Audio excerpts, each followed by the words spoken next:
Assalamualaikum warahmatullahi wabarakatuh. Dalam video kali ini saya akan menjelaskan mengenai proses perkembangan ilmu pengetahuan pada masa Bani Abbasiyah. Suasana tumbuhnya peradaban ilmu pengetahuan masa Bani Abbasiyah.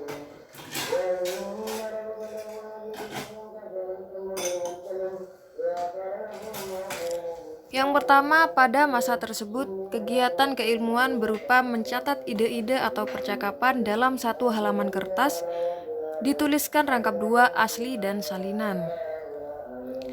Yang kedua, terjadi pembukuan ide-ide serupa, hadis-hadis dalam satu buku, hukum-hukum fikih dalam satu buku, cerita-cerita sejarah dalam satu buku.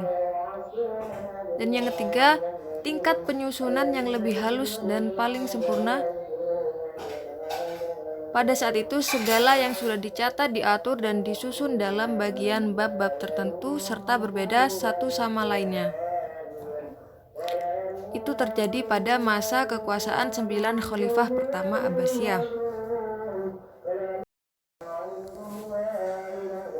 Bentuk peradaban hasil riset pada masa Bani Abbasiyah. Yang pertama, filsafat, kedokteran, matematika, seni ukir, astronomi, bahasa, dan sastra. Filsafat.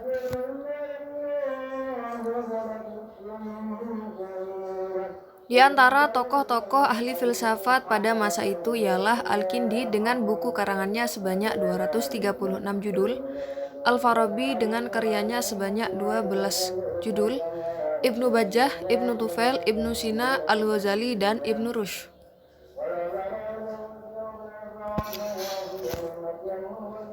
Matematika. Di antara tokoh-tokohnya ialah Umar Al-Farukhan. Beliau seorang insinyur arsitek pembangunan kota Baghdad. Al-Khawarizmi, pengarang kitab algebra atau aljabar. Banu Nusa yang menulis banyak buku ilmu ukur. Kemudian kedokteran.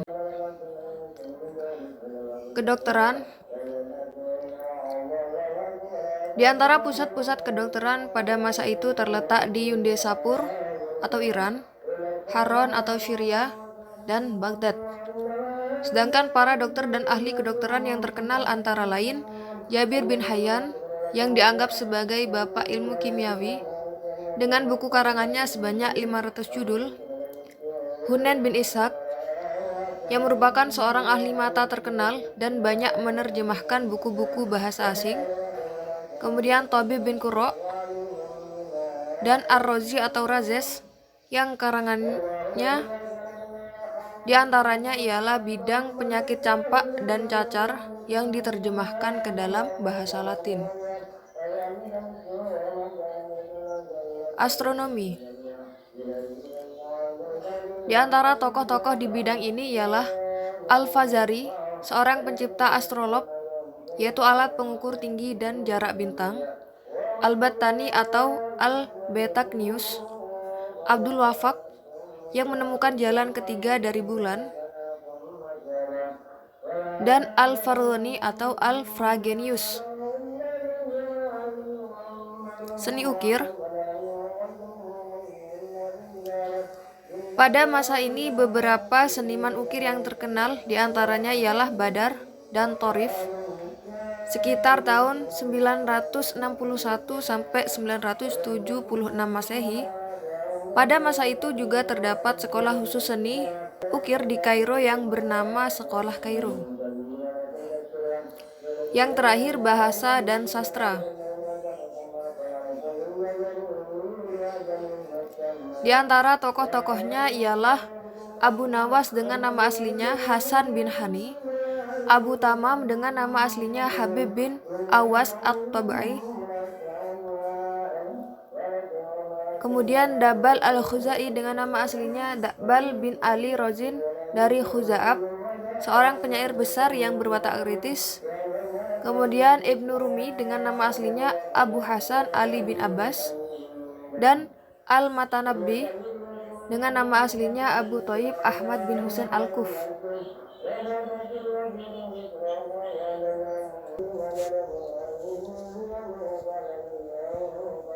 Pusat-pusat peradaban. Yang pertama ialah kota Baghdad.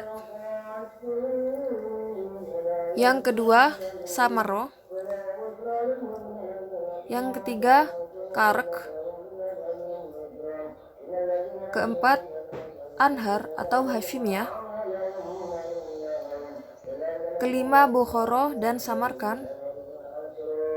Keenam, Mesir.